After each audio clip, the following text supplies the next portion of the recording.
Que alegria! Muito bem, estamos no ar. Vai começar agora o Jogo Legal. Muito bom estar com vocês e muito bom estar com nossos amigos. Estão presentes aqui no Jogo Legal. Olha, já estou vendo muita gente. Quando eu olhar para baixo, já desde já aviso vocês que quando eu olhar para baixo, não é que eu estou com sono, não é que eu vou dormir, é que eu vou olhar no chat, porque as pessoas estão conosco ao vivo, entrando no nosso bate-papo no Jogo Legal, para conversar conosco nos assuntos que nós trouxermos aqui a partir de agora, nesses temas que são muito pertinentes à realidade do futebol. O Jogo Legal é um projeto muito bacana que foi desenvolvido depois de muitas conversas, depois de várias reuniões com os meus amigos advogados do escritório FFA Advogados, Dr. Márcio Sturmhobel, Dr. Tiago Elias, que estão comigo aqui no Jogo Legal, para falar bastante a respeito da justiça desportiva, né? Que faz parte do mundo do futebol. Os torcedores estão, normalmente no dia a dia, inclusive no noticiário esportivo,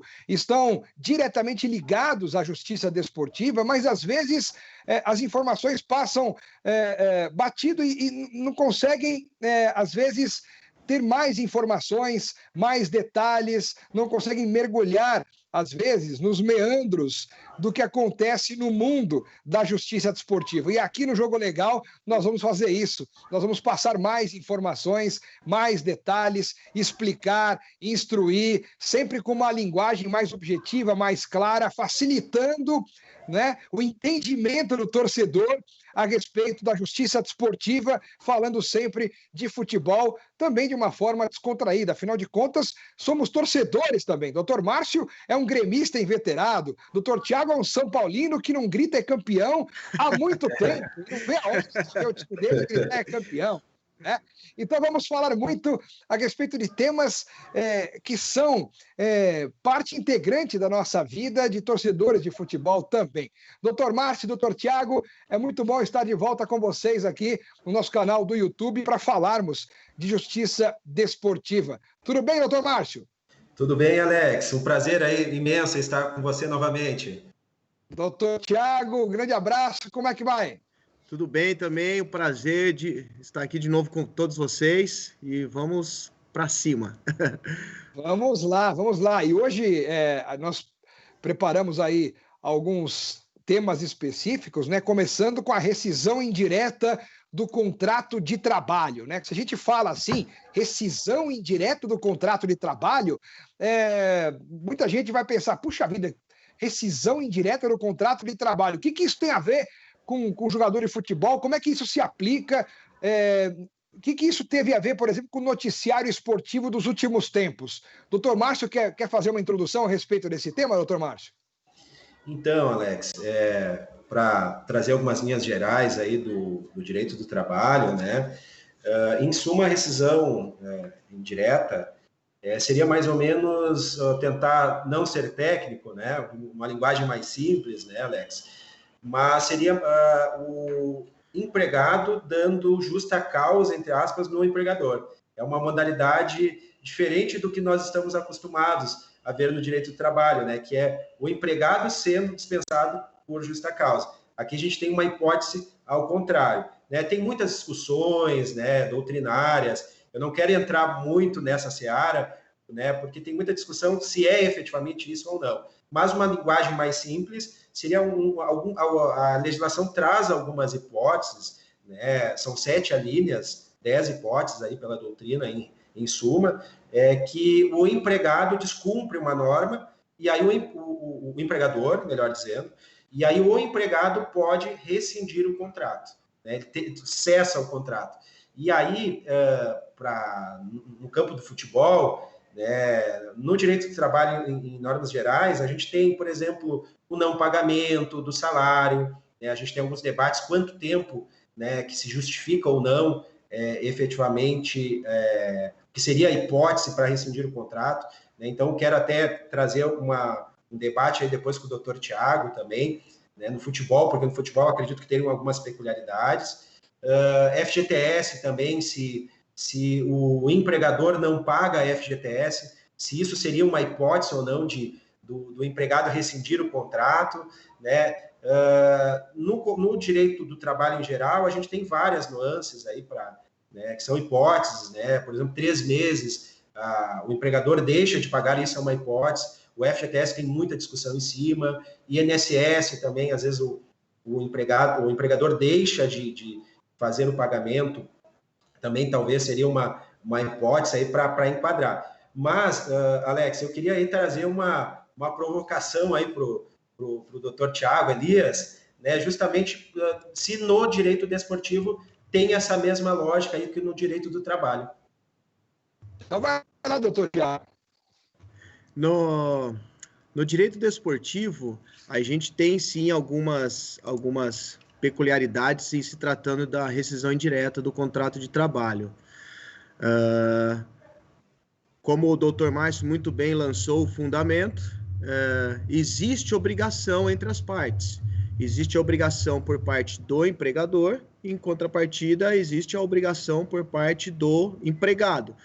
Em se tratando de atleta profissional de futebol, nós precisamos nos atentar que o atleta profissional, ele é regido pela Lei Pelé, que é uma legislação especial, e a peculiaridade desse contrato permite a contratação por, no mínimo, 3 meses e, no máximo, 5 anos.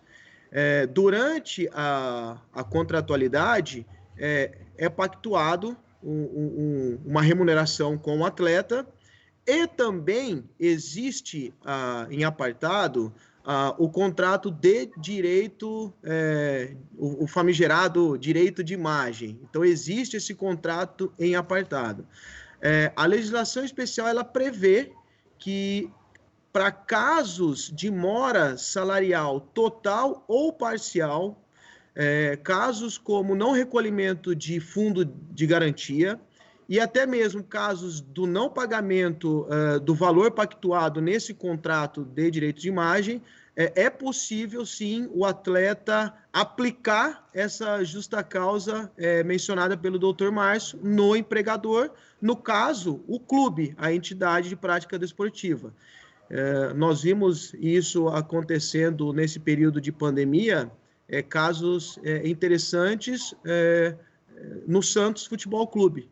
Nós tivemos algumas situações que se enquadraram no aspecto legal da Lei Pelé e deram margem para os atletas ingressarem na Justiça do Trabalho pleiteando a rescisão indireta. Muito bem, olha só a explicação agora do lado da Justiça Desportiva. E ao longo desses últimos anos aí, na prática, o noticiário esportivo, ele... no olhar assim jurídico, ele noticia isso de que forma? Como é que o torcedor de futebol tem acesso a esses meandros? Assim, o noticiário ele margeia isso de que maneira? O jogador saiu do clube e conseguiu na justiça. Ele só consegue fazer a notícia assim por si só, né? Conseguiu se livrar na justiça do clube, é isso, né? Isso. Alex. Alô? Alex. Vamos ouvir. Então tá, para mim não teve retorno aqui. Então, a legislação, ela tem um artigo, são várias hipóteses, né, como eu havia falado, uma linhas gerais do direito do trabalho, mas especificamente aí, talvez, aproveitando um gancho aí do Dr. Thiago, seria, o dispositivo legal seria não cumprir o empregador as obrigações do contrato. É isso que a lei prevê. E aí, o que é não cumprir? Simplificando, não pagar salário, não pagar o FGTS, aí que o Dr. Thiago trouxe uma polêmica, né?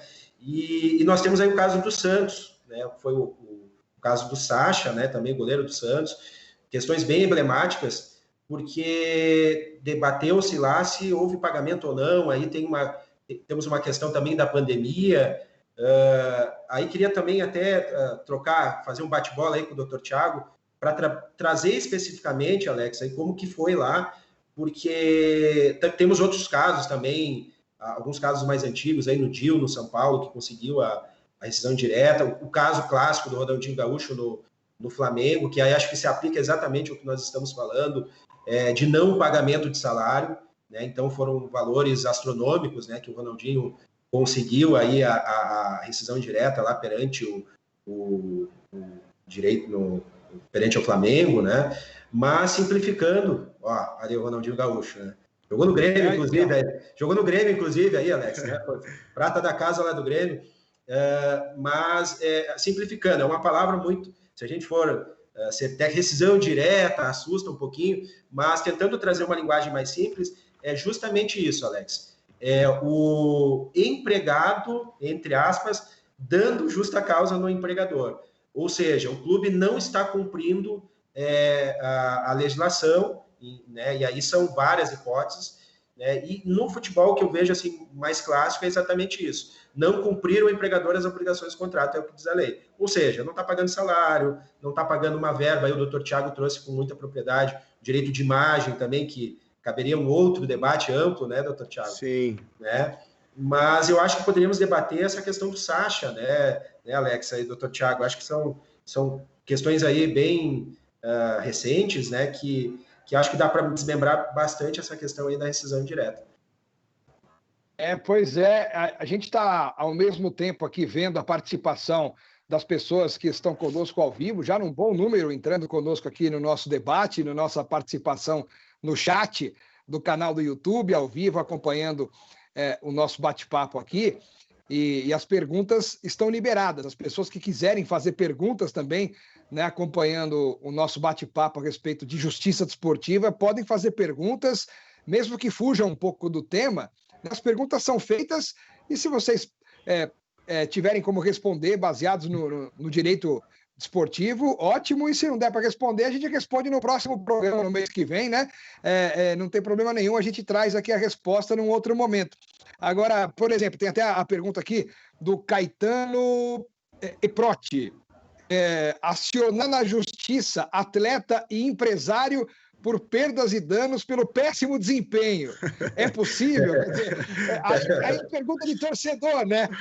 O torcedor que não gosta do jogador, o cara faz um contrato de 5 anos, ele dá um exemplo aqui, ó. Como é que faz para processar o jogador? É quase que propaganda enganosa, né? Não, e se tratando dos aspectos legais aí no direito desportivo, em termos práticos, vamos lá. O atleta, ele foi contratado por um clube X. Esse clube pactuou, por exemplo, fez um contrato ali de 1 ano. Vou pôr de 1 ano a 2 anos, porque eu vou jogar uma outra polêmica aqui, um outro caso interessante. Então, durante esse contrato de 1 ano ou 2 anos, digamos que no primeiro ano de contrato, o clube já atrasou 3 meses de salário. O atleta já tem o direito de imediatamente se socorrer da Justiça do Trabalho, pleiteando a sua rescisão indireta. Nesses casos, o que o atleta faz? Ele ingressa com a ação, ele faz prova de que os direitos dele estão sendo suprimidos, não estão sendo pagos os salários, ele faz prova também, possivelmente, de uma falta de recolhimento do fundo de garantia.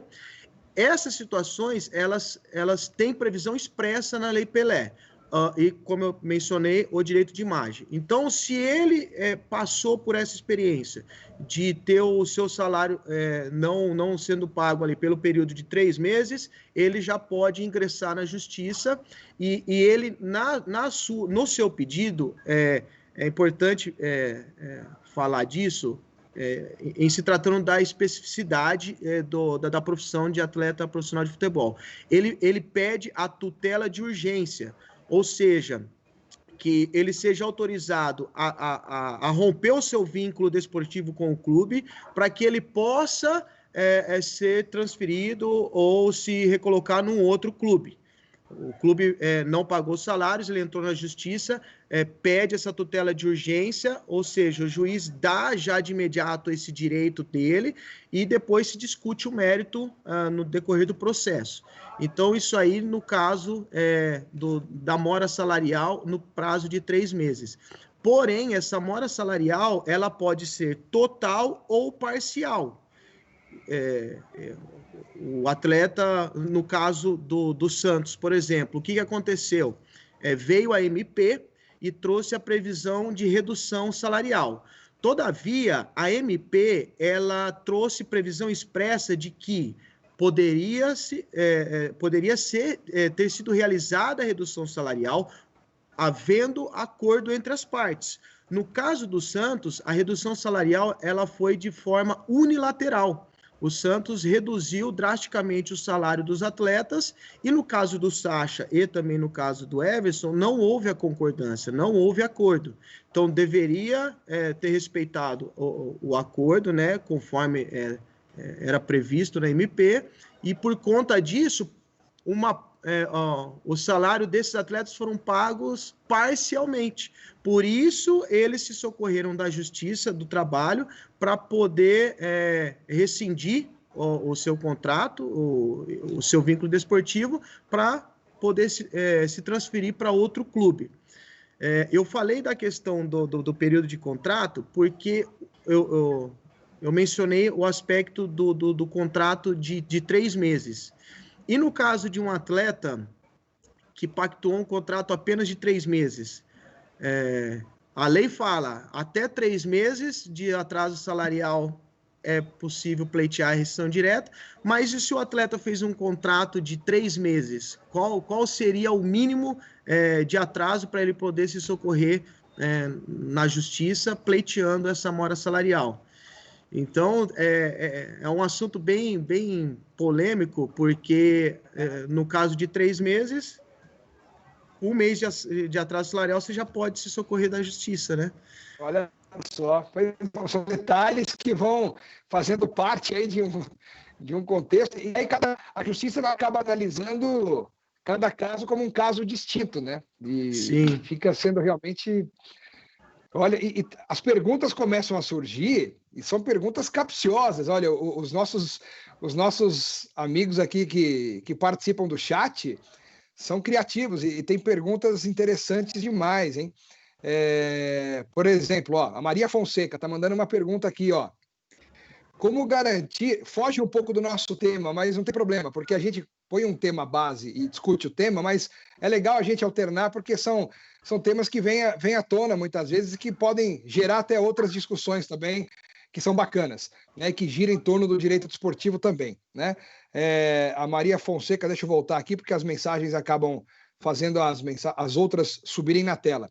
Como garantir nas categorias de base que o menor tenha o direito de ter um acompanhante de escolha da família? Porque às vezes tem muitas situações que a família se sente insegura, né, de deixar o menino às vezes ficar muito tempo fora de casa, uma criança, né, e às vezes não tem essa garantia de que a família fica 100% segura de ver um menino, uma criança de 12, 13 anos fora de casa, e talvez exista essa necessidade de a família ter esse direito assegurado de ter um cuidado maior com o seu filho, né?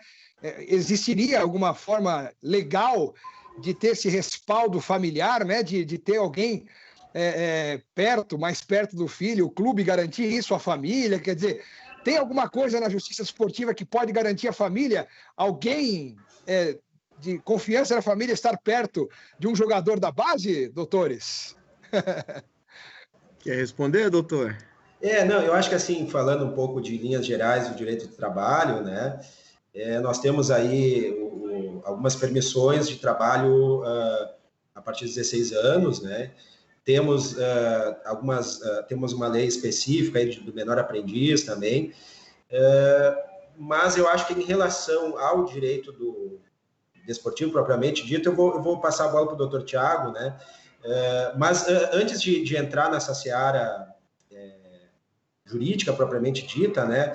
Eu vou até aproveitando o ensejo, mandando um abraço aí para os amigos nossos, né, doutor Tiago, depois, se tu quisesse, para eu não cometer alguma injustiça, se puder citar um a um, mas assim, o quanto é importante esse trabalho de assessoria desportiva, né? Sim. Assessoria desportiva desde a base, né? Um trabalho psicológico, um trabalho, enfim, não só psicológico, mas também de vida, né? Eu não sei, acho que o doutor Tiago também fugiu um pouco do tema, mas acho que o doutor Tiago pode falar um pouquinho, até os nossos amigos, né, doutor Tiago, aí que fazem esse trabalho. Mas, voltando para a questão jurídica, do ponto de vista direito do trabalho, propriamente dito, né, o trabalho ele é permitido a partir dos 16 anos, Aí, com exceção de alguns programas de menor aprendiz, que é se permitido, mas acho que no direito do desportivo, né, foge um pouquinho. Vou passar a bola para ti, doutor Thiago, aí no campo de direito desportivo. Tá legal.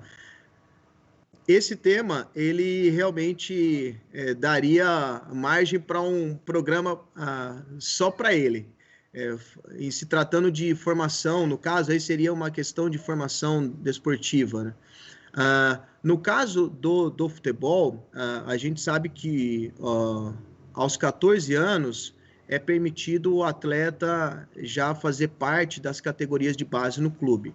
Todavia, com 14 anos, ele se submete a um contrato de formação, que ele vai até aos 20 anos. E nesse período de formação, o atleta ele fica nas dependências do clube e o clube fornece todo o respaldo que ele precisa para a sua formação desportiva. Alguns clubes possuem certificado de clube formador e, no caso, esse certificado de clube formador para que o clube obtenha, ele tem que cumprir uma série de exigências. Agora, sobre essa questão do acompanhamento, como bem mencionou o doutor Márcio, é necessário um acompanhamento de empresa especializada no ramo de intermediação. Todavia, merece uma atenção especial que o regulamento de intermediários, ele não permite o trabalho de intermediação para menores. O que ele permite é que a partir dos 16 anos, quando o atleta ele assina o seu primeiro contrato profissional, ele pode se valer de uma empresa de intermediação para gerir a carreira dele, todavia essa empresa não pode ser remunerada pelo atleta. A gente sabe que na prática acontece o agenciamento antes dessa idade. E nesse sentido, como bem mencionou o Dr. Márcio, existem empresas, nós temos parceiros, até mandar um abraço para o pessoal da MSA Assessoria Esportiva, que são nossos parceiros, eles têm um trabalho muito bonito, muito, muito importante para promover esse crescimento profissional e esse direcionamento de carreira para atletas e para as famílias, porque um deles é psicólogo. Então, eles ajudam, eles auxiliam até nesse trabalho de foco, de mentalizar o objetivo, de cuidar com as companhias, a saúde. Então, eles fazem um trabalho bem legal nesse acompanhamento.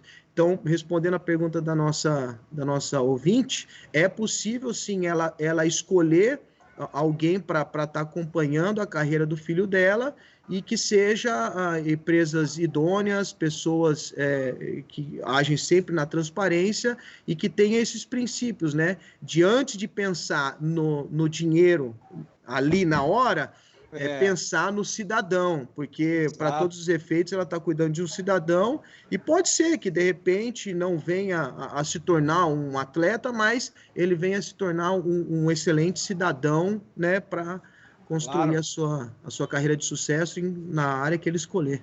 Doutores, tem uma pergunta interessante aqui que foge um pouco do futebol, mas tem a ver com o esporte, porque olha, e tem a ver com o mundo de hoje, né, que nós vivemos. O João Hayden aqui, ó, em relação à situação pandêmica, né, que nós vivemos, seria possível um atleta de outro esporte, como, por exemplo, o jiu-jitsu, entrar na justiça contra o governo por ter privado a sua fonte de renda, que seriam os campeonatos, porque aí o jiu-jitsu é um esporte de contato, né, de luta, e aí os governos que, por exemplo, proibiram, né, fecharam os esportes, enfim, teria alguma forma de reivindicar junto às autoridades alguma situação nesse sentido, via justiça, para que os lutadores, no caso, possam ter alguma garantia ou não? Então, Alex, nós temos alguns debates, né? No próprio direito do trabalho debateu-se muito agora na pandemia, o fato do príncipe, que é uma expressão, entre aspas, aí, quando o governo não permite, deixando de ser técnico aqui, mas o governo não permite que tenha o funcionamento daquela empresa X ou Y, né? Uma expressão fato do príncipe. Mas é uma questão polêmica, né? A gente teria que ver com maior profundidade. Né? Eu não sei se é isso no campo do direito desportivo, doutor Thiago, dentre a pergunta dele, se haveria ou não. Mas eu acho que teria que estudar bem, ver, até porque nós estamos numa questão pandêmica, né? É difícil, né? A própria medida provisória flexibilizou muitos institutos, Alex, e aí, inclusive, um deles, que o doutor Thiago colocou, que aí voltando aquelas questões do Santos, né? Ele trouxe uma exceção à norma, inovou, em relação aos acordos entre empregado e empregador, que é o acordo individual na seara do direito do trabalho. Essa foi uma situação excepcional que nós tivemos aqui no Brasil. Claro que, quando a gente fala MP, são medidas provisórias, elas não são definitivas, né? Mas ela foi uma exceção a todo o ordenamento. Ele permitiu-se, né, empregado e empregador individualmente compactuar. E aí exatamente isso que aí, trazendo um gancho no direito desportivo, que o doutor Thiago colocou com propriedade, que foi exatamente essa situação de que, lá no caso do Santos, não teve esse acordo. E aí por isso que houve essa polêmica, né? Mas a gente teria que ver, porque é uma questão aí pandêmica, né, Alex, que transcende perdão a redundância, mas é uma pandemia. A gente teria que ver caso a caso aí para ver se tem direito ou não. Sim. Tá certo. Olha aqui, essa pergunta é bacana também. O Leonardo Bruno, além de fatores financeiros, em quais outras situações se pode buscar essa rescisão, né? Falta de estrutura, por exemplo, é uma ideia. Essa rescisão indireta de contrato, né? Existem outros fatores que se justificaria esse tipo de rescisão? Sim, eu mencionei a questão do atraso salarial total ou parcial, tem a questão do não recolhimento do fundo de garantia, e existe uma situação também curiosa, é a obrigação que os clubes têm de contratar seguro de vida para os atletas contra acidentes pessoais.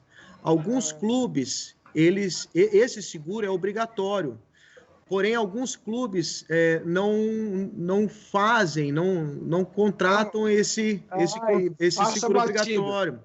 E o atleta fica sem essa proteção e sem esse direito. É um detalhe na legislação, mas alguns juízes, eles não entendem que isso seria motivo para pleitear a rescisão indireta do contrato de trabalho. Mas está na lei. Está na lei. É possível. Que juiz é esse que não entende que seria motivo, se está na lei que é o motivo? Exatamente. Esse é um grande desafio. Alex, é que assim, na lei, eu vou trazer agora uma visão mais hermenêutica aqui. Hermenêutica, lê-se interpretação, né? No direito a gente tem uns nomes feios, que é interpretação literal, interpretação teleológica, são nomes feios, né? Aí, mas são tipo... Hermenêutica. Aqui eu tô os ouvintes aí que não são técnicos aí vão brigar comigo. Mas existe a interpretação pragmática, no sentido de você ler a lei, né? Você pode ter 3, 4 interpretações. Isso é muito comum no direito. Sim. Deu uma travada aí, doutor Márcio, né? Sim. Doutor Márcio deu uma travada, né, Thiago? Eu acredito que sim. Você tá me ouvindo bem, Márcio? Tô te ouvindo. O Thiago tá me ouvindo, né, Thiago? Sim. Então, o doutor Márcio deu uma travadinha aí, a gente continua aqui com o Thiago Elias. O doutor Márcio deu uma travada, vamos tentar dar uma guardada aí na destravada do doutor Márcio Sturmhammer, né, que estava falando aí na resposta, né, enquanto o doutor Márcio dá uma destravada aí na sua condição. Enquanto isso, as pessoas continuam participando aqui do nosso Jogo Legal dentro do meu canal do YouTube, trazendo temas específicos da justiça desportiva, né? As pessoas participando, interagindo, mandando perguntas, o que é muito legal, né? E às vezes fazendo perguntas mesmo que fujam um pouco do tema, mas não tem problema, né? O que vale é participar e às vezes tem ideias, né, de perguntas que tenham a ver com a justiça desportiva, né? Mas que não tem problema que não tenham a ver com o tema que a gente tenha proposto para o programa, né? Mas que as perguntas são feitas, né, e são respondidas aqui. Teve um amigo nosso que mandou uma pergunta no começo e falou que a pergunta não foi respondida, porque a gente levou para um lado um pouco da brincadeira, e ele aqui reforça, né, dizendo que não houve resposta. O Caetano Eprotti, dizendo que não houve resposta. Pode ou não acionar na justiça um atleta que não entregar um bom desempenho, principalmente com um contrato de 5 anos? Eu não sei, por exemplo, o técnico de futebol, ele encara os seus jogadores como se fossem, entre aspas, funcionários, né? E aí tem aquela questão que o jogador, às vezes, pode ser colocado de lado, pode treinar em separado. Por exemplo, no Palmeiras, hoje tem o caso do Guerra, que ele tem contrato, o Palmeiras paga o salário do Guerra, mas ele treina até em horário diferente, porque o treinador não estava querendo usar o Guerra. Quer dizer, se o técnico à época, o Luxemburgo, quisesse usar o Guerra, ele poderia, porque o Palmeiras paga os salários do Guerra. Quer dizer, o clube, que é o empregador, ele está pagando o salário do Guerra. Não é que ele está ali sem receber o salário. Quer dizer, o clube está cumprindo o que tem que cumprir, né? O jogador está recebendo todos os seus salários, todas as obrigações, o clube está cumprindo, só o técnico que não está querendo contar com os serviços do jogador.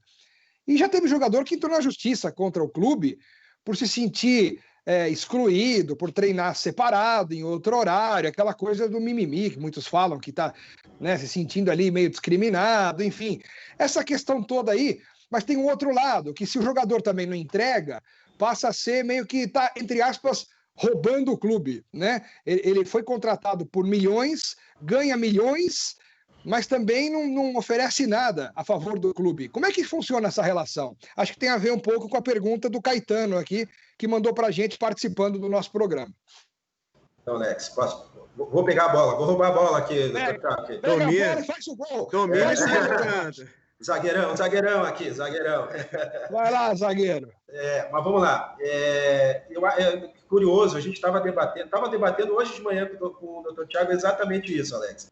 A gente debateu alguns casos, e aí eu, como gremista, lá no Rio Grande do Sul, a gente tem um caso clássico aí do Ferreirinha, né, o Ferreira, ele está treinando separado. A gente também tem outros casos, como tivemos, vou aproveitar até o gancho aí, do Luxemburgo, que foi treinador do Grêmio, lá também nós tivemos o caso do Marcelo Moreno, que treinou em separado. Enfim, são situações aí, ao que me parece, são subjetivas. Vai depender muito do caso concreto, né? Mas eu acho que depende também muito de prova. A questão também impacta aí numa questão de produtividade, né? E se a gente for ver, nós temos um caso recentíssimo aí do Thiago Neves no Grêmio também, uma situação que foi feito um acordo, mas não sei, vou passar a bola aí, doutor Thiago, aí, não sei se a gente consegue aí a responder a pergunta do nosso espectador, em que pese entendo aí que isso demande uma questão mais probatória. Eu acho que é uma pergunta mais de... tem que ver o caso concreto, o que está escrito no contrato ou não, o que me parece também é uma questão contratual. São questões subjetivas aí para a gente chegar aí num parecer aí mais concreto, né? Exato, é bem subjetivo. Os motivos de treino em separado, vamos pôr dessa forma, eles são permitidos. Em que casos? Quando o atleta está fora de forma, ou ele acabou de voltar de lesão, ele vai fazer um treinamento específico em separado. Então, tem casos de atletas que eles precisam se recuperar. Por exemplo, um caso interessante é o caso do Walter, que ele tem o problema do sobrepeso. Mas, por diversas vezes, ele treinou em separado para a recuperação física dele. Nesses casos, permite-se o treino em separado. Agora, se o atleta ele está sendo colocado para treinar separado do grupo por algum outro motivo que não uma dessas situações, o atleta pode se enquadrar numa situação de assédio moral. Ou seja, quando há uma espécie de perseguição por parte, seja do treinador, seja do clube, que não quer mais contar com a prestação do serviço dele, coloca ele para ele ficar lá numa situação sem mimimi, mas uma situação um pouco vexatória para ele. Agora, no caso do clube, um atleta, às vezes, ele não está tendo um bom desempenho, o melhor caminho é o clube chamar esse atleta, o seu agente, né, o seu empresário, seu intermediário, sentar e compor de uma forma que não onere o clube e também não cause mais prejuízos para o atleta. Existe essa possibilidade do clube não querer mais contar com os serviços do atleta, até porque pode estar até acontecendo situação de a torcida não querer mais esse jogador, tá pegando no pé, indo nos treinamentos para pegar no pé desse atleta, cria-se uma situação insustentável que é motivo para as partes sentar, não dá mais, vamos encerrar. Agora, fica difícil o clube, dessa forma como o nosso ouvinte colocou, né? É uma situação complicada. Por exemplo, o caso do Guerra do Palmeiras, vocês acham que poderia ser um caso de assédio moral? Olha, doutor.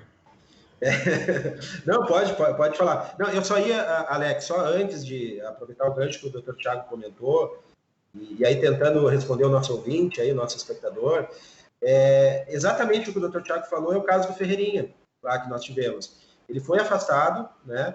E aí houve uma composição entre as partes, né? Então, a gente sabe que a composição, isso não só no direito do trabalho, direito desportivo, mas em todas as áreas do direito, a composição, o acordo, ele é sempre muito bem visto. Na verdade, o advogado, ele trabalha isso como primordial, sempre fomentar o acordo, né? É uma das premissas da advocacia, e não só da advocacia, os juízes também, numa audiência que a gente faz, uma das primeiras coisas que o juiz pergunta tem proposta de acordo, né? Então, isso é do nosso dia a dia, é frequente. Então, isso que o doutor Thiago falou é muito legal, né? A composição ela é sempre muito bem vista. Agora, claro, tem casos mais emblemáticos, né? Que são leads, e aí vou dar um exemplo até, Alex, do nosso debate no programa anterior, que nós discutimos do Messi, né? E foi muito legal que nós terminamos o programa mais ou menos com uma previsão, e na sequência vimos a decisão do Messi, fruto do que nós havíamos conversado, né, Alex? Então, tem situações que são acaba sendo inviável. Agora, o dano moral e assédio moral, e aí é complicado porque ele é subjetivo, né? E ele depende de prova. Então, é difícil não aparecer ou não é. Vai ter que ver a prova, se é ou não, se isso está causando. E ele é muito no íntimo, né? Isso é um dano moral ou não? É muito subjetivo. A minha visão é essa. Não sei se o doutor Thiago aí... Na verdade, o próprio Guerra poderia responder isso, né? Se ele se sente assediado moralmente, né? Exatamente, Alex. Exatamente. Até porque ele jogou no Bahia, jogou no Palmeiras e não jogou nada em lugar nenhum. Faz 3 anos que não joga nada. Então, quando ele tentou jogar, não jogou nada, não resolveu. Acho que ele, fazendo uma autoanálise, percebeu que também não estava servindo, não estava resolvendo. Ele falou, bom, estou ganhando meu salário alto aqui, vou até dezembro. Então, acho que ele já está pensando no futuro, a partir de janeiro, buscar um outro clube. Sabe que não vai resolver agora em 2 meses também, não vai voltar a jogar e vai acabar o contrato em dezembro, né? Termina agora, dia 31. E vida que segue. Talvez acho que ele nem queira mais também arrumar encrenca agora, sendo que o Palmeiras cumpriu tudo direitinho com ele, nunca atrasou um dia, né? Então, assim, não teve problemas, né, nessa área com o Palmeiras, né? O Palmeiras sempre cumpriu tudo direitinho, emprestou quando deu, foi para o Bahia, voltou. Então, enfim, nesse aspecto, pelo menos ele nunca teve desamparado, né? Inclusive, quando ele teve problema com o filho dele, que quase faleceu, afogado, né? Ia jogar pela Libertadores, voltou. Desde lá, o Guerra sumiu futebolisticamente falando, né? Ele murchou na carreira, não conseguiu mais se recuperar em termos de jogador de futebol, aconteceu alguma coisa emocional ali que ele também não, infelizmente, aquilo lá, né, pegou também para ele, né? E infelizmente ele não reagiu em termos de jogador de futebol, né? Então acabou misturando tudo ali. Olha, tem muita gente fazendo perguntas e acaba que fazendo parte do nosso programa. O ao vivo é isso aí. A gente às vezes se programa para uma coisa e o ao vivo nos direciona para outras, né? Mas faz parte, faz parte. Vocês fiquem à vontade também para se quiserem falar mais a respeito do tema que foi programado para hoje, aqui a rescisão indireta do contrato de trabalho, mas tem perguntas sobre isso também. Por exemplo, quer ver? Teve mais uma aqui. Não, tem só o Leonardo falando, obrigado pelo esclarecimento, Tiagão. Estamos juntos, deve ser seu amigo, né? O cara fala doutor Tiago Elias. Tiagão deve ser íntimo. Tá falando que o caso do Kleber Gladiador foi parecido. Que mais aqui? Essa situação, Alex. O Kleber Gladiador, bem similar, bem similar. Similar, né? Similar. Quem mais aqui? A vedação, aqui, ó, Lucas Cortado. A vedação ao atleta em participar de mais de 2 clubes no mesmo campeonato não vai contra a liberdade e ao direito do trabalhador? Essa é uma outra questão, mas que tem a ver também com a legislação desportiva, né? Que um jogador, quando atua por um clube, não pode jogar no mesmo campeonato por um outro clube, né? Essa é uma regra que já existe há algum tempo, né? Boa pergunta, Alex, boa pergunta. A gente tem um caso aí muito interessante, que é o do Oscar. 6 jogos, né? Até 6 jogos você pode fazer 6 jogos e no 7º jogo você não pode mais atuar por um outro clube no mesmo campeonato. Você pode fazer até 6 jogos, né? Exatamente. Mas, assim, como ele usou ali a expressão liberdade, né? A gente tem aí na Constituição a liberdade, né? Um dos princípios, um dos pilares. A gente tem um caso aí para debater que foi do Oscar, bem interessante. Do Oscar, Do Oscar, o Oscar foi por meio de habeas corpus, né? Pelo direito de liberdade, ele conseguiu essa liminar no TST. Olha aí, ó. Olha os caras aí, ó. É colorado, não é gremista. mas teve essa situação, uma decisão bem emblemática, só que aí tivemos aí, na sequência, o doutor Tiago pode falar com maior propriedade, talvez ali com os mesmos fundamentos jurídicos, é o caso do Scarpa, que foi um pouquinho diferente. Aí, não sei se quer falar aí, doutor Tiago, a gente debateu são 2 questões similares, aí, tanto do Scarpa como do Oscar, né? Mas ele se calca exatamente nesse princípio aí da liberdade ao trabalho, né? Efetivamente, muito legal a fundamentação lá do TST, e aí, esclarecendo aí para muitos ouvintes aí que não são técnicos, né, Alex? Que é o Tribunal Superior do Trabalho, né, o órgão máximo aí da Justiça do Trabalho.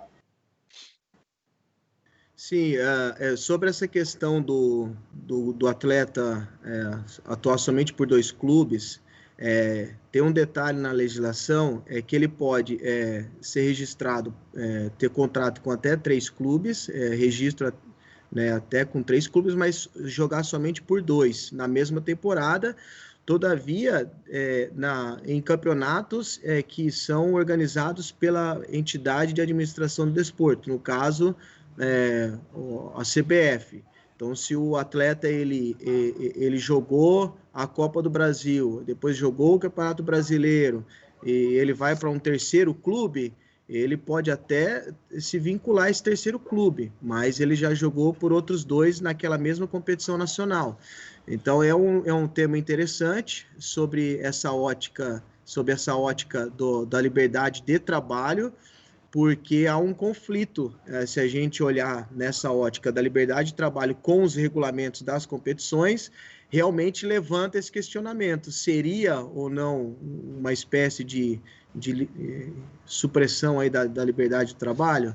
Eu entendo que não, porque o regulamento das competições, os clubes eles já têm ciência previamente, antes do início do campeonato. Então, é a especificidade do desporto, então cumpra-se. Mas agora, sobre esse caso do Oscar, é interessante porque ele foi emblemático muito por conta desse habeas corpus.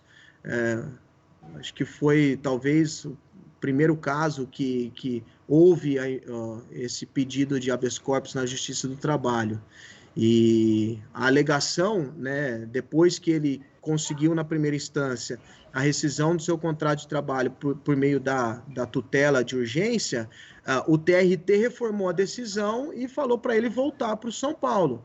Os seus advogados entraram com esse habeas corpus e na decisão foi fundamentado pelo até ministro Caputo Bastos, eu reputo até assim, muito bem fundamentado, achei muito interessante a decisão, porque ele bateu muito nessa tecla da liberdade de trabalho e que o Oscar não tinha mais clima, não tinha mais ambiente para ele continuar desempenhando as suas funções no São Paulo Futebol Clube. A decisão tinha falado para que ele retornasse ao São Paulo, mas na decisão do habeas corpus, o ministro colocou muito bem dessa forma a liberdade para ele seguir a sua carreira. Em se tratando de atleta, a gente sabe que a carreira é curta, então ele era novo, ele tinha mais que... E olha que a palavra é de um São Paulino, hein? Ia comentar isso, Alex, o São Paulino. Alex, eu acho que ele fez para provocar, como jogou no Inter, né? Para provocar o gremista aqui do lado. Pode ser.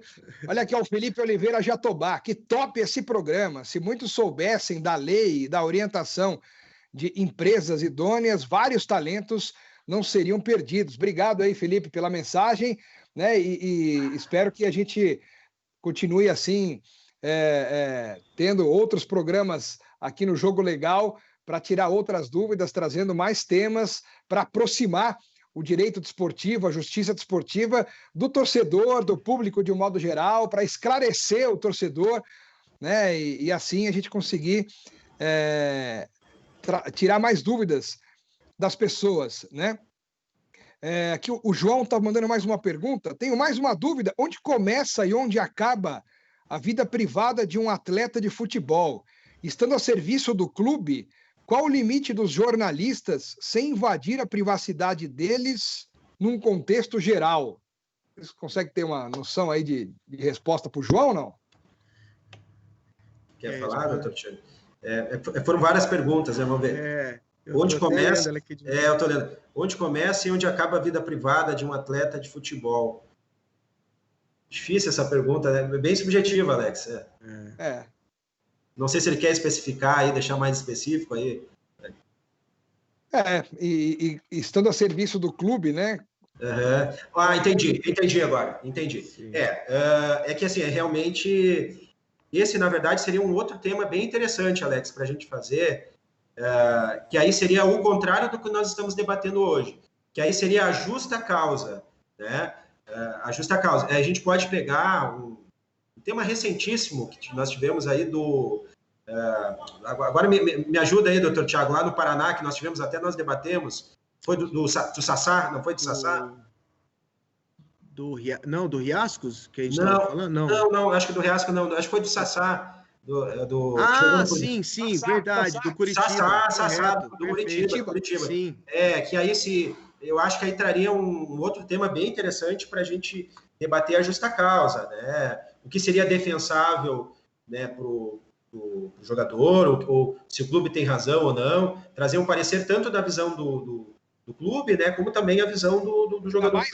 Ainda mais hoje em dia, com essa questão, por exemplo, de redes sociais, né, que a exposição dos próprios atletas que acabam se colocando em situações, às vezes, constrangedoras, e aí entra também no limite da exposição do próprio clube, porque o jogador representa o clube, então se ele se expõe de uma maneira, às vezes, vexatória, ele acaba expondo de tabela o clube também, então o clube pode querer tomar uma posição contra o jogador, né, para não se colocar o clube numa condição ruim, então tem essa relação também, né? Sim.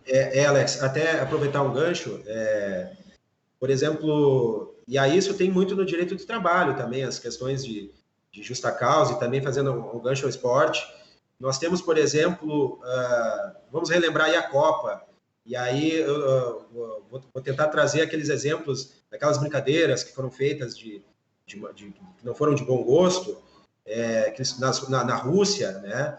E aí, efetivamente, teve-se notícia em que, pese eles não estivessem no ambiente de trabalho, muitas pessoas lá que foram identificadas, as empresas tomaram por si e demitiram por justa causa, por talvez ali ferir a imagem da empresa, né? Aquilo ali repercutiu mal, contra os valores de uma empresa. A empresa tem um valor X, Y, então isso realmente, o empregador, ele pode se utilizar, né? Isso é polêmico, tá, Alex? Esse debate, ele cabe aí uma... compliance da empresa, né? Compliance da empresa, né? Toda empresa, as empresas têm missão, valores, né? E o clube também. Então, mas é bem polêmico, tá? Porque, efetivamente, aí ele está fora do ambiente de trabalho, né? Ele não está no ambiente. Então, aí tem tese para os dois lados, aí vai ter tese para os dois lados.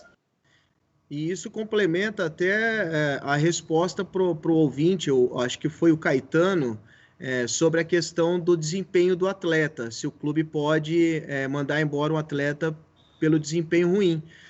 Porque, nesse caso, o motivo do péssimo desempenho dele estaria sendo esse excesso de não limite. Mau comportamento.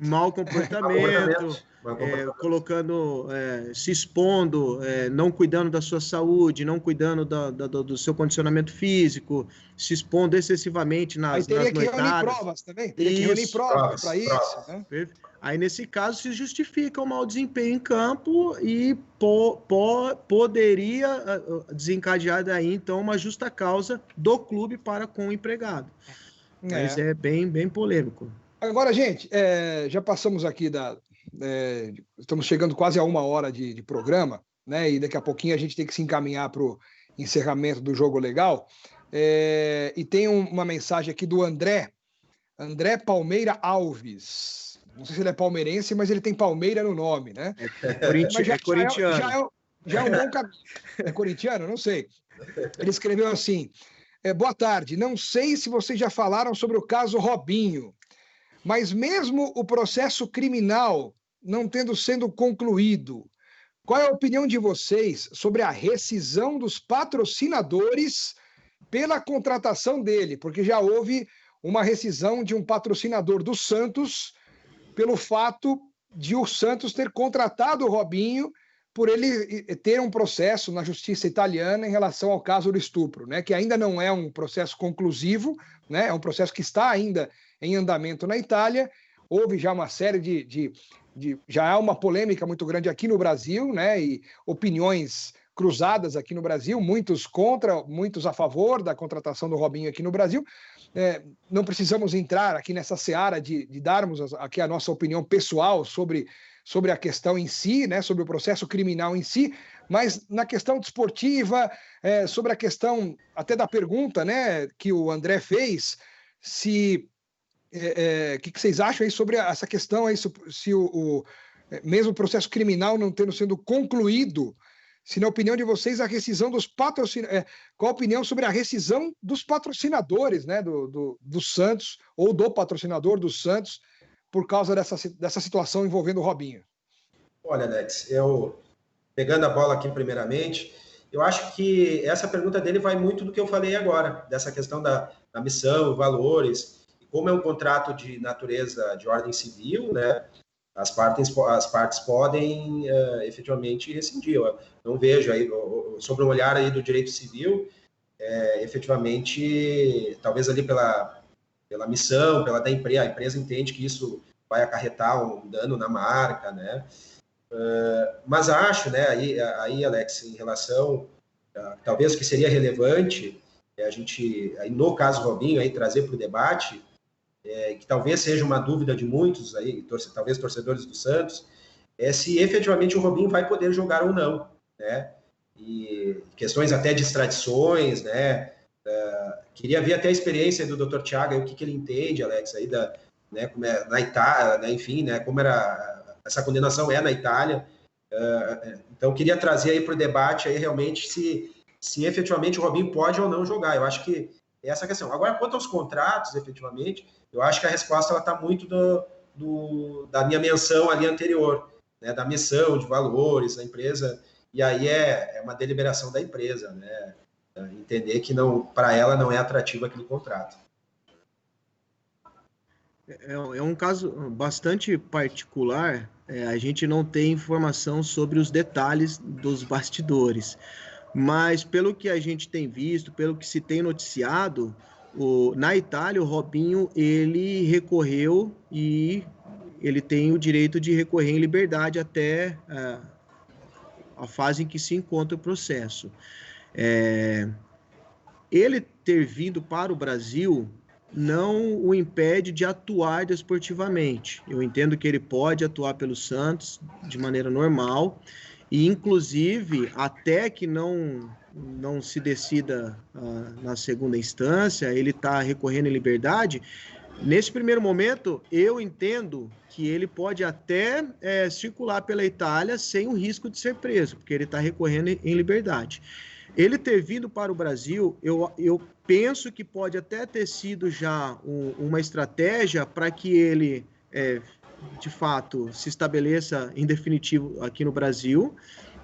Ele vai atuar pelo Santos de maneira normal, é lógico que com toda essa situação nas costas dele, mas como a Constituição Federal prevê que não se promove a extradição de brasileiro nato, no Brasil ele não vai ter problema. Na esfera aqui do Brasil ele não terá problema. O problema vai se dar a partir do momento que o processo for julgado lá na segunda instância, como ele recorreu à liberdade, e se ele pôr o pé na Itália, ele corre risco sim de ser preso. Mas por hora ele joga e não pode ser extraditado como sendo brasileiro nato.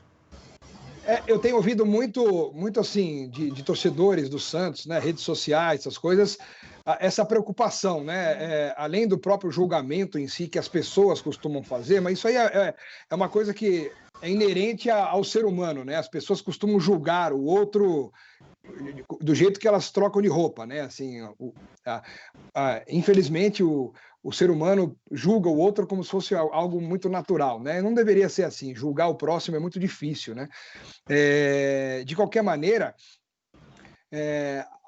o que mais o torcedor fica falando é assim, poxa vida, mas o Santos não se arriscou muito em contratar um jogador nessas condições? Então, pelo que você está falando, doutor Thiago, o Santos não corre o risco, assim, então, de ter contratado um atleta e de repente correr o risco de perdê-lo no meio do caminho. Ele vai poder, por exemplo, contar com o Robinho até o fim do contrato dele. Não vai, por exemplo, ter que parar de utilizá-lo, vamos supor.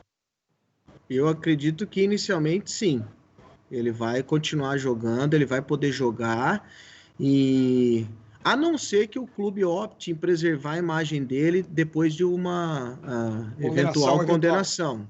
Mas, desportivamente falando, e até pelo fato dele estar no Brasil e ser brasileiro nato, ele vai tocar sua vida, entre aspas, né, normal aqui. Muito bem, muito bem. É um caso complicado, né? Evidentemente que é um caso complicado, e tem que ver também como é que o Robinho vai se sentir, né? Não sei como é que ele está se sentindo agora, porque tem o lado emocional do jogador, da pessoa, né? O ser humano, ele também deve estar dentro de um turbilhão, deve estar ouvindo um monte de coisas, e a gente não sabe como que ele vai se portar também numa situação dessa, né, doutor Márcio? Exatamente. Tem essa questão, né, Alex? E o quão importante a gente vê essa questão dos contratos também, o quão importante é essa assessoria também, Alex, também de ter um assessor ali, jurídico do lado. Mas é isso, a minha opinião é essa aí. Eu acho que dentro aí do que o Dr. Thiago colocou, que efetivamente ele tem plausibilidade, né, ele está apto a jogar, né, então, enfim, é uma questão, a gente, até aproveitando o gancho, né, Alex, a gente não pode pré-julgar, a gente não sabe os detalhes do processo, né, existem recursos também, então é difícil a gente chegar opinar, né? Também talvez um outro tema que nós poderíamos aí também abordar, aí tem um caso que foi amplamente divulgado na mídia, foi o caso Fernando, né? O volante do Grêmio. Sim, também. Foi para a Rússia, né? Então, às vezes a gente pré-julga, a gente não sabe ali as nuances, né? Nós que militamos os processos, né? A gente vai ter o contato ali com a prova efetivamente, né, Alex? Então, a gente sabe o que está certo, o que está errado. Então, o caso Fernando aí, que foi né, uma questão bem emblemática, porque o remédio no Brasil ele é lícito e na Rússia não é. Então, se a gente for falar numa questão moral mesmo, né, não falando de normas propriamente ditas, né, normas legais, moralmente, então, uma situação bem sensível, que talvez aí caberia um outro programa aí, Alex, também para a gente debater aí e eventualmente concordo contigo aí, Alex, de a gente evitar alguns pré-julgamentos, né? É delicado a gente adentrar nessa seara, né? Aqui, ó, César Ferreira, parabéns pela live, parabéns à FFA, advogados, doutor Márcio, doutor Tiago. Para mim, não, eu só estou levantando a bola deles aqui, temas atuais e importantes. Obrigado, César Ferreira. Boas ponderações, doutor Tiago, no caso Oscar, diz o Paulo Roberto. Charles Brits, parabéns pelo canal. Obrigado, Charles, pela parte que me toca aqui. Quem mais aqui? O Sassá, diz aqui, o Caetano está falando aqui. O Sassá estava emprestado pelo Cruzeiro, não poderia ser demitido por justa causa, está argumentando aqui o Caetano Eprotti, né? Então, quer falar alguma coisa, doutor Tiago? Na verdade, ele até poderia sim, porque quando você faz o que nós conhecemos, popularmente falando, o contrato de empréstimo, o contrato inicial com o clube cedente ele é suspenso. O clube cessionário assume todas as responsabilidades do contrato. Tá vendo, Caetano? Então, nesse caso, ele poderia, sim, ter sido mandado embora como justa causa, e numa eventual ação do Sassá contra o Curitiba, ele poderia até colocar o clube cedente como responsável solidário na eventual reclamação trabalhista.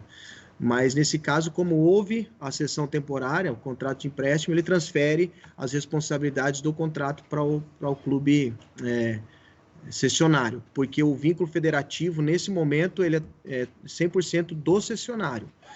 Então, as responsabilidades do contrato são desse clube. Muito bem, valeu, obrigado, Vivian, Juliano, excelente, atual tema, parabéns, doutor Márcio, doutor Tiago, Celice Ferreira, mandando mensagem também, Leonardo Bruno é amigo aí, né, da MSA Assessoria, o Walter Vieira está falando que o Robinho está sendo condenado moralmente pela sociedade, vai atrapalhar o desempenho dele em campo. Tá complicado, a situação do Robinho realmente não é fácil não, tá na pele do Robinho hoje é uma situação bem difícil. O André Palmeira está falando que é corintiano mesmo, está falando aqui que é corintiano, só tem Palmeira no nome, né? Então, só por isso eu vou chamar ele só de Palmeira. Quem sabe ele converte. Obrigado, Sidneia Lima, mandando palmas. Lia Jatobá. Lia Jatobá faz uma pergunta aqui, para a gente encaminhar já o encerramento. O atleta hostilizado pela torcida pode processar o seu empregador ou o clube por dano moral, já que é trabalhando para o clube que o colocou nessa situação? Aí ele vai culpar o clube pela torcida que está hostilizando. Aí é meio que uma tabela ali meio ingrata para o clube, né? É complicado. É que a gente às vezes brinca, né? O futebol raiz é isso. O torcedor ele vai lá para ficar na beira do campo, ele vai xingar, ele vai cobrar, ele vai jogar o radinho de pilha no árbitro. Então, são as particularidades da profissão. Eu particularmente não concordo com aquelas invasões da torcida nos treinos para cobrar os atletas. Isso é um absurdo, não é que eu concordo. Isso aí devia acarretar punição ao clube, porque o clube tem que cuidar da segurança dos seus funcionários, dos seus trabalhadores ali, dos jogadores. O clube que permite invasão de torcedor e depois é conivente, não buscando a punição de quem... O Corinthians mesmo, uns anos atrás aí, eles deram um jeito até de queimar as câmeras de segurança. Foi uma vergonha que aconteceu lá outro dia. Sim. Outro dia não, uns anos atrás. Eu penso da mesma forma. O atleta é um trabalhador e o seu ambiente de trabalho ele tem que ser respeitado. Sagrado. Agora, a torcida é isso aí. O atleta profissional de futebol, ele tem que ter, que a gente costuma dizer no futebol, né, a costa larga e aguentar a pressão. Olha, eu tô vendo aqui alguém parabenizando o programa, que eu tô achando meio suspeito, hein? Olha, eu não sei, hein? Eu tô achando... Maria Lourdes Sobietsky Strumhubel. Parabéns pelo programa. Quem é Maria Lourdes, doutor Márcio? Eu acho que é minha mãe aí, Alex. Um grande abraço para ela lá, para meus pais aí, e familiares que estão ouvindo aí, Alex. Muito bem. Olha, Andréia Daros, gente, os três estão de parabéns. Obrigado, Andréia, mandando aqui também a sua mensagem. Pois é, o Walter Vieira lembrando bem aqui, a torcida do Goiás, membros da torcida organizada do Goiás, dando palestra para os jogadores no centro de... num tom ameaçador, quase como com o dedo na cara dos jogadores. Gente, foi deprimente aquela... Eu fiquei com vergonha de ver aquelas imagens de membros de torcida organizada do Goiás, quase que colocando o dedo na cara ali dos atletas ali, meio que mandando, sabe? Um negócio de louco aquilo lá, gente. Como é que o clube permite aquela situação? Aquilo, se eu sou jogador do Goiás, eu vou embora naquela hora lá e entro na justiça. Então, Alex, o futebol é entretenimento, né? O futebol é alegria, é a diversão do brasileiro. Não tem nada a ver com violência, né? A gente, sempre que for algo vinculado à violência, acho que todo cidadão deve ter essa iniciativa, né? A gente tem que ser contra. Futebol é alegria, né? Futebol... Sem dúvida. Bom, gente, olha, o jogo legal foi muito legal. Já passamos aqui de 1 hora de programa, parece que nem passou ainda. O que é bom passa rápido mesmo. E eu quero que vocês deem aí as suas considerações finais e já projetando um próximo encontro aí em breve, nossa terceira edição do Jogo Legal para proximamente, aí daqui a algumas semanas, que a gente possa voltar com outros temas para dividir com o público. Foi o nosso primeiro ao vivo, né? O primeiro programa foi gravado e a gente reproduziu. Hoje foi o primeiro ao vivo, a segunda edição do Jogo Legal, primeiro ao vivo. Foi muito bacana interagir com o público que mandou perguntas, a gente acabou, né, respondendo aqui, vocês acabaram respondendo, eu só passei as perguntas para vocês aqui, mas entendo que foi realmente uma experiência muito bacana de trazer um pouco o mundo da justiça desportiva para o torcedor que acompanha o noticiário de esportes, né, no dia a dia, falar um pouco de leis, falar de justiça desportiva para o torcedor que gosta de futebol e que acompanha o mundo da bola. Dr. Márcio Strumhubel, obrigado mais uma vez aqui por estar conosco aqui no meu canal do YouTube, no Jogo Legal. Imagina, eu que agradeço aí, Alex, muito obrigado. É uma honra aqui estar contigo, estar com o Dr. Thiago aí debatendo aí o direito desportivo, falar sobre futebol, que é uma paixão nossa. Queria deixar um abraço aí para o pessoal do FFA, eu acompanhei aqui que tem muitas pessoas que estão acompanhando, né? Deixar um abraço aí para amigos, familiares, e nos encontramos em breve aí, Alex. Queremos aí debater mais aí sobre futebol, já temos outros temas engatilhados. Já vi que o pessoal aí no chat aí colocou alguns outros temas aí, né, que talvez aí caberiam para uma próxima conversa, um próximo debate. Podemos pegar sugestões aqui para a gente colocar no próximo programa. Muito legal. E, Alex, queria também deixar também aí o pessoal que está acompanhando, né, não sei se tu pode depois colocar as nossas redes sociais, aí nós temos o nosso site do FFA também, as nossas redes sociais, nós temos ali muitas matérias informativas, alguns artigos, inclusive, que nós debatemos aqui. Se o pessoal que tiver interesse lá de acompanhar lá o nosso site do FFA, está disponível lá, que é www.ffa.com.br, Alex. E temos as nossas redes no Instagram e no Facebook também.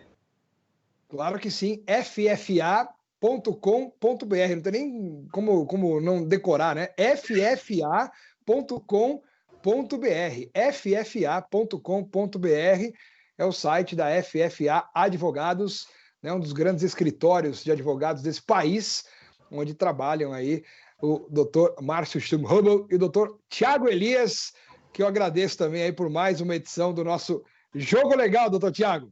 Eu que agradeço, para mim é uma honra estar ao seu lado, um grande jornalista, é uma honra debater com o Dr. Márcio também, que é um excelente advogado, E o nosso objetivo tenha sido alcançado, que é trazer de maneira simples, agradável, descontraída, esses assuntos jurídicos para os nossos ouvintes, né, para os seus ouvintes, e que eles também fiquem cada vez mais por dentro dos bastidores e do mundo do futebol. Legal, e o programa vai ficar disponibilizado aqui, né, no canal do YouTube, e a gente também... E também vai ficar disponibilizado no canal do YouTube da FFA Advogados, certo? Vamos providenciar também para ficar disponibilizado no canal do YouTube da FFA Advogados, o nosso Jogo Legal. Perfeito? E a gente volta no próximo mês aí, né? A gente vai marcar e anunciar, divulgar também nas nossas redes sociais, na minha e na de vocês. Qual que é o seu Instagram, Dr. Márcio? @Márcio... Sturmhöbel. Que alegria aí! É só pegar e copiar o nome aqui, ó. É fácil, né? @Márcio Sturmhöbel, tudo junto, não é isso? Tudo junto, tudo junto. Só copiar o jeito que está escrito o nome aqui, ó. Só olhar aqui embaixo como é que está escrito. E o seu Instagram, como é que é, doutor Tiago? É @thiagoelias.adv, Thiago com H. Boa. Mas esse é um pouco mais fácil de decorar, mas está escrito aí. E é só entrar lá e conferir também, seguir, e assim a gente tem acesso fácil às redes sociais também. E o próprio Instagram também da FFA Advogados. Isso. Também, né? Isso, perfeito. FFA_Advogados. Isso aí. A gente está sempre postando assuntos aos temas que foram discutidos hoje, então tem sempre informação fresca e nova lá, e também de outras áreas do direito. E as pessoas estão abertas para mandar sugestões também de temas para que a gente possa colocar no ar nas nossas próximas edições do Jogo Legal aqui no nosso canal do YouTube também. Certo? Certo. Valeu. Grande abraço, doutor Márcio. Grande abraço, doutor Tiago. E até a próxima edição do Jogo Legal. Grande abraço. E da parte, tchau.